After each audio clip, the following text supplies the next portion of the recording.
lot in your education, and people have invested in you. And let me tell you, the world needs your talents. Man, does it ever. The world needs a lot, and we need it from you.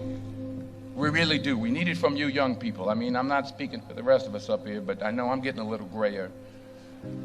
We need it from you, the young people, because remember this. So you got to get out there. You got to give it everything you got, whether it's your time, your talent, your prayers, or your treasures. Because remember this, you will never see a U-Haul behind a hearse. I'll say it again. You will never see a U-Haul behind a hearse. You can't take it with you. The Egyptians tried it, and all they got was robbed. So the question is, what are you going to do with what you have? I'm not talking about how much you have.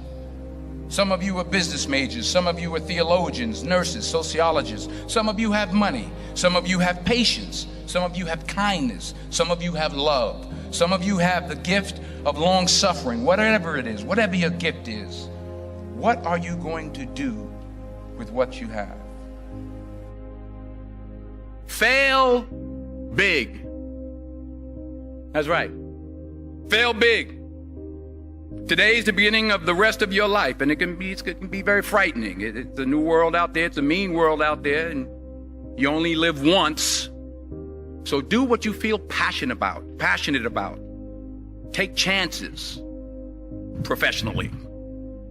Don't be afraid to fail. There's an old IQ test, was 9 dots, and you had to draw 5 lines with a pencil within these 9 dots without lifting the pencil. The only way to do it was to go outside the box. So don't be afraid to go outside the box. Don't be afraid to think outside the box. Don't be afraid to fail big, to dream big. But remember, dreams without goals are just dreams, and they ultimately fuel disappointment. So have dreams, but have goals. Life goals, yearly goals, monthly goals, daily goals. I try to give myself a goal every day. Sometimes it's just to not curse somebody out. Simple goals, but have goals. And understand that to achieve these goals, you must apply discipline and consistency. In order to achieve your goals, you must apply discipline, which you have already done, and consistency every day, not just on Tuesday and miss a few days. You have to work at it every day. You have to plan every day. You've heard the saying, we don't plan to fail, we fail to plan. Hard work works. Working really hard is what successful people do. And in this text, tweet, twerk world that you've grown up in, remember, just because you're doing a lot more doesn't mean you're getting a lot more done. Remember that. Just because you're doing a lot more doesn't mean you're getting a lot more done. Don't confuse movement with progress. My mother told me, she said, yeah, because you can run in place all the time and never get anywhere. So continue to strive, continue to have goals, continue to progress.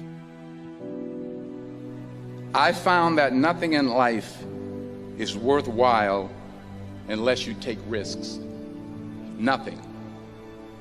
Nelson Mandela said, there is no passion to be found playing small and settling for a life that's less than the one you're capable of living. Now, I'm sure in your experiences in school and applying to college and picking your major and deciding what you want to do with life, I'm sure people have told you to make sure you have something to fall back on. Make sure you got something to fall back on, honey. But I never understood that concept. having something to fall back on. If I'm going to fall, I don't want to fall back on anything except my faith. I want to fall forward. I figure at least this way I'll see what I'm going to hit. Fall forward. This is what I mean. Reggie Jackson struck out 2,600 times in his career, the most in the history of baseball. But you don't hear about the strikeouts. People remember the home runs. Fall forward. Thomas Edison conducted 1,000 failed experiments. Did you know that? I didn't know that. Because the 1,001st was the light bulb. Fall forward. Every failed experiment is one step closer to success. You've got to take risks, and I'm sure you've probably heard that before, but I want to talk to you about why that's so important. I got 3 reasons, and then you can pick up your iPhones. First, you will fail at some point in your life. Accept it. You will lose. You will embarrass yourself. You will suck at something. There's no doubt about it. And I know that's probably not a traditional message for a graduation ceremony, but hey, I'm telling you, embrace it, because it's inevitable. And I should know. In the acting business, you fail all the time. Early on in my career, I auditioned for a part in a Broadway musical. Perfect role for me, I thought, except for the fact that I can't sing. I didn't get the job. But here's the thing. I didn't quit. I didn't fall back. I walked out of there to prepare for the next audition, and the next audition, and the next audition. I prayed. I prayed, and I prayed. But I continued to fail, and fail, and fail. But it didn't matter, because you know what? There's an old saying, you hang around the barbershop long enough, sooner or later you're going to get a haircut. So you will catch a break, and I did catch a break. Last year, I did a play called Fences on Broadway. Someone talked about it. Won the Tony Award. And I didn't have to sing, by the way.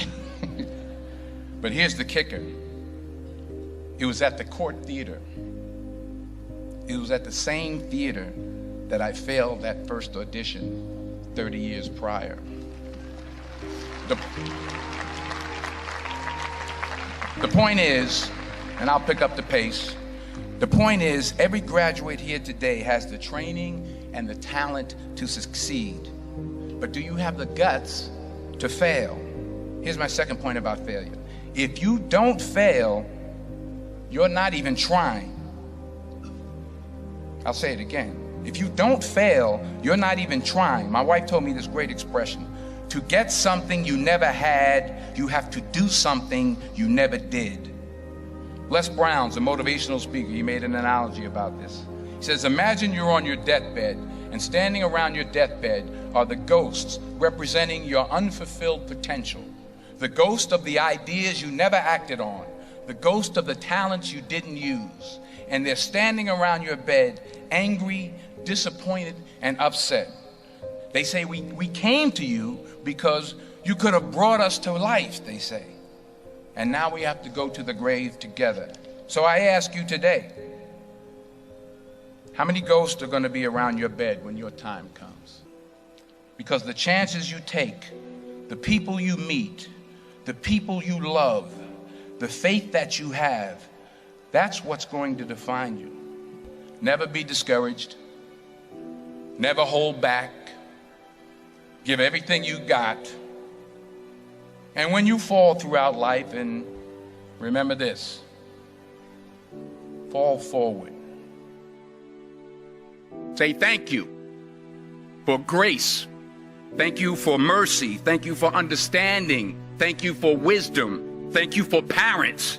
Thank you for love. Thank you for kindness. Thank you for humility. Thank you for peace. Thank you for prosperity. Say thank you in advance for what's already yours. It's how I live my life. That's why I am, one of the reasons why I am today. Say thank you in advance for what is already yours. True desire in the heart for anything good is God's proof to you, sent beforehand to indicate that it's yours already. I'll say it again.